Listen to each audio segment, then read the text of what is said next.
tarde, quarto ano, como vocês estão?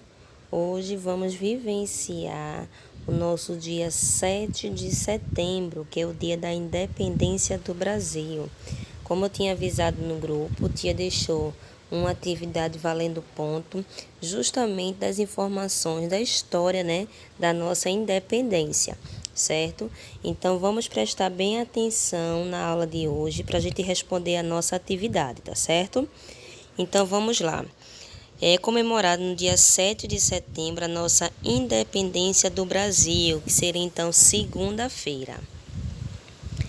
Muitos portugueses não queriam reconhecer o Brasil como reino.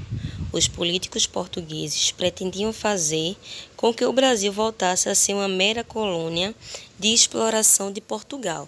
Vocês veem aí a imagem que a tia está colocando para vocês, né? Os portugueses não aceitavam, então, o Brasil independente, né? Queriam apenas explorar. No Brasil, as pessoas também não aceitavam mais voltar à posição colonial de Portugal.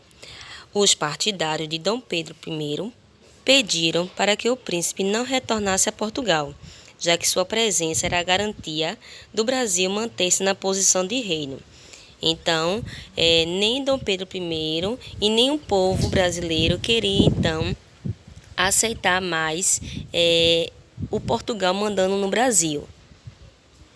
Diante do impasse de retornar ou não a Portugal, Dom Pedro I, em 9 de janeiro de 1822, disse as seguintes palavras: "Como é para o bem de todos e a felicidade geral da nação, estou pronto.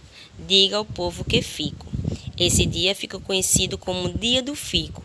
Ele então tomou uma posição e disse ao povo brasileiro que ficaria então no Brasil e tomaria conta então de todo o seu reinado.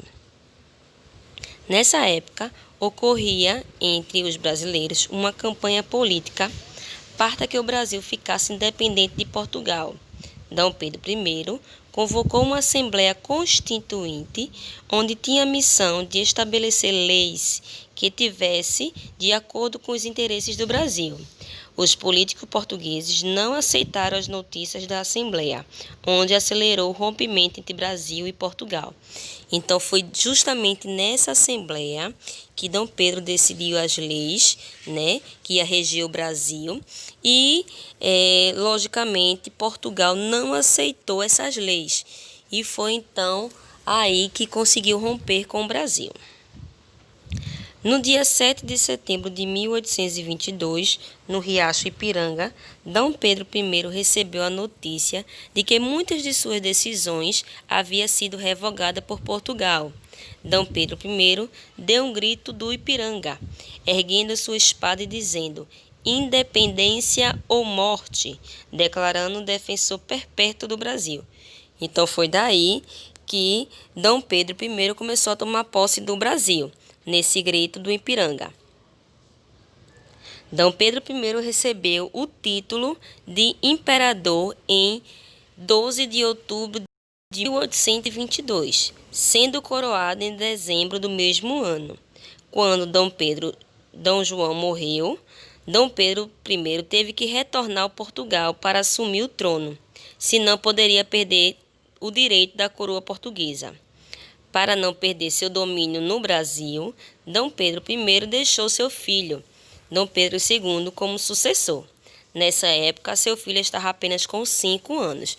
Vocês veem aí a foto de Dom Pedro II, filho de Dom Pedro I, da qual houve esse impasse também no seu reinado, que Dom João, que é o português, Portugal, o reinado, morreu e, infelizmente, Dom Pedro I teve que voltar a Portugal para assumir então esse trono, porque senão ele perderia então sua coroa. E deixou então seu filho assumindo o Brasil. Infelizmente, a gente vê que Dom Pedro II tinha apenas 5 anos na época e já comandava todo o nosso Brasil.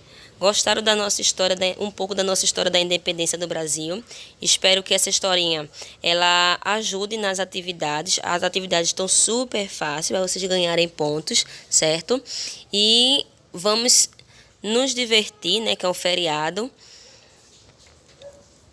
cuidadosamente, né, se cuidando com todas as nossas higienes, tá bem? Então, fica aí a nossa aula de hoje. Se divirtam, bom final de semana.